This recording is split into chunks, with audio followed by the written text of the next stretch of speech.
ఏం పని చేస్తాడు? ముఖ్య భీముడు వ్యవసాయం చెప్తాను. మన ఈ కేసీఆర్ ఉన్నప్పుడు రైతు బంధు అప్పుడు ఏ పంటకు పంట మంచి ఇచ్చేది. ఈ రైతు బంధు ఇస్తలేడు. మాపి మొత్తం 2 లక్షలు మాపి చేస్తాడు. 2 లక్షలు చేసినోడు చేసిండు, 1 లక్ష చేసినోడు చేసిండు. అందరికి చేస్తా అని చెప్పి అందరికి చేయలే. సగం చేసిండు, సగం చేయలే. మాకైతే అసలే చేయలే. నాకైతే చేయలే. నాకు 3 లక్షలు ఉంటే 1,50,000 కూడా చేయలే. ఇప్పుడు కేసీఆర్ రైతు బంధు 2 సార్లు నేను 3 సార్లు ఇస్తాను. 3 సార్లు ఇచ్చిండు. 3 సార్లు లేదు, ఒక్కసారి లేదు. రైతు బంధు లేదు, ఏం లేదు, ఏమి ఇస్తలేడు. ఒకసారి ఇచ్చిండు, 6,000 చొప్పున ఇచ్చిండు, 15,000తో ఇచ్చిండు. అదే ఇప్పుడు రైతు బంధు లేదు, ఏం లేదు. పిండి బస్తాలకు ఏం బిద్దే. ఇప్పుడు పిండి బస్తాలు పిండి బస్తాలు ఎక్కడదో లైన్ గట్టి చచ్చిరు. మళ్ళా ఇది చేయాలట. మన అవి అప్లై చేసుకొని మనం ఇది పెట్టుకోవాలి. బుక్ చేసుకుంటే బుక్ చేసిన ఎకరానికి 2 బస్తాలు. ఫోన్ ఉందా? పెద్ద ఫోన్ నీకు? పెద్ద ఫోన్ ఉంది. బుక్ చేసుకుంటా. బుక్ చేసినా రాలే. ఆ యొక్క మా వాళ్ళకు నాకు వచ్చింది, మా వాళ్ళకు రాలే. నేను మొదలనే తీసుకొచ్చిన. ఈ కొందరు అట్లా మా బుక్ చేస్తే లేదు, అయిపోయింది అంటారు. బుక్ ఎక్కడ లేదు. ఇప్పుడు కడియం పరిపాలన ఎట్లా ఉంది? ఇప్పుడు ఇట్టనే ఉన్నది. కడియం శ్రీహరి ఇలా గెలిచి అలా పోయిండు, కాంగ్రెస్లో పోయిండు. మేమే గెలిపించినాం. మరి అమ్మాలి ఇప్పుడు సుధా రాజీనామా చేయబట్టే చేయలే. ఎందుకు? కాంగ్రెస్ అని గెలిపించింది. కాంగ్రెస్ లేదు, టీఆర్ఎస్లో గెలిపించినాం. కాంగ్రెస్ పోయి కాంగ్రెస్లో చేరుతాడు, కాంగ్రెస్ తిరుగుతాడు.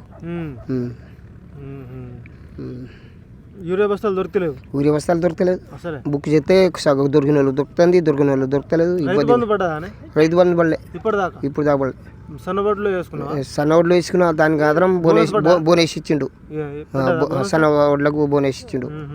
ఇప్పుడు 6 గ్యారెంటీలు వస్తుందా మీకు? 6 గ్యారెంటీలు లేదు, 3 గ్యారెంటీలు లేదు. ఏం లేదు. 6 గ్యారెంటీ ఎక్కడి లేదు.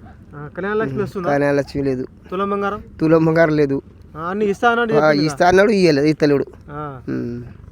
ఇప్పుడు రేవంత్ రెడ్డి పరిపాలన ఎట్లుంది మరి? రేవంత్ రెడ్డి సగం ఇటు సగం అటు చెప్తాడు. చేసిన వాళ్ళు సగం చెప్తాడు, చేయని వాళ్ళు చేయలే. ఎందుకు? ఏమో నేను ఇష్టం ఉన్నట్టు మాట్లాడి చెప్తాడు. లేదట, లేదు బడ్జెట్ లేదు, అప్పు అయింది, అప్పు చేసిండు అంటాడు. అప్పు ఈయన అయిపోయి బాల్ ఆడేదానికి పోతాడు. మళ్ళా 100 కోట్లు పెట్టి ఇట్లా సంగతి ఉన్నది. కేసీఆర్ ఉన్నప్పుడు ఎట్లా ఉండేది? కేసీఆర్ ఉన్నప్పుడు మంచిగానే ఉండే, కాలం మంచిగానే. పెట్టుబడి మంచి ఎప్పుడప్పుడు పెట్టుబడి వచ్చేది. రైతు బంధు మంచిగా పడేది. ఊరి బస్తాలు ఎక్కడ లైన్ లేకుండా, ఊరి బస్తా టాకు ఈ లింకు లేకుండా దొరికేది. ఈ లింకులు ఊరి 2 బస్తాలకు పొట్లం 600 పొట్లం ఒక జింకు ప్యాకెట్ అట. లింకులు 20 బస్తాలు తీసుకుంటే 10 జింకులు ప్యాకెట్. 10 బస్తాలకు బస్తాకు 300 అంటే జింకు ప్యాకెట్కు 600. ఇండ్లది అందులో తీస్తారు. అట్లా ఇస్తారు. లింకులే, ఏదైనా లింకులే. ఇప్పుడు కేసీఆర్ ఉన్నప్పుడు ఎట్లుండే, ఇప్పుడు రేవంత్ రెడ్డి ఎట్లుండే? కేసీఆర్ ఉన్నప్పుడు అన్ని మంచిగా ఉండే, కానీ కేసీఆర్ పడగొట్టిరు. కేసీఆర్ ఏం చేసిండే? పడగొట్టిండు. ఎందుకు 10 సంవత్సరం చేసిండు, సంవత్సరం చూడాలంటే మంచిగా తంతాడు ఈయన. కాదే, రైతులకు కేసీఆర్ ఏం చేసినట్టే ఏం చెప్తున్నావు? కేసీఆర్ మంచిగానే చేసిండు. చేసి చేయలేదంటే మనం పొరపాటు అవుతాం. ఇప్పుడు బావికాడ 24 గంటల కరెంట్ వస్తుందా? కరెంట్ ఉంటుంది, అప్పుడే మామూలుగా ఉంటుంది. ఎందుకని కరెంట్ అయితే అప్పుడు లెక్కనే ఉంటుంది.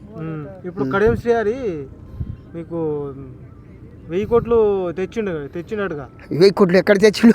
1000 కోట్లు ఎక్కడ తెచ్చి? స్టేషన్ గంపులో ఈ రోడ్డు 17 కోట్లట. 1000 కోట్లు 17 కోట్లు అయితే తెచ్చిండే, పెట్టిండు. ఈ రోడ్డు అయితే శాంక్షన్ అయింది. మళ్ళీ గెలుచుకుంటారు కడియం శ్రీహరిని మళ్ళీ కాంగ్రెస్లో. ఇక నేను ఒక్కటే అంటే ఎట్లా జనం అంటే మళ్ళీ సాబా రాడు. నీ అనుభవం చెప్పరాదే. మళ్ళీ సాబా రాడు కాంగ్రెస్లో నిలబడితే. ఏం గెలుతాడు? గెలవాడు. మళ్ళీ కేసీఆర్ గెలిపిస్తారు. కేసీఆర్ గెలిపిస్తారు. మళ్ళా పక్కా గెలుతారు.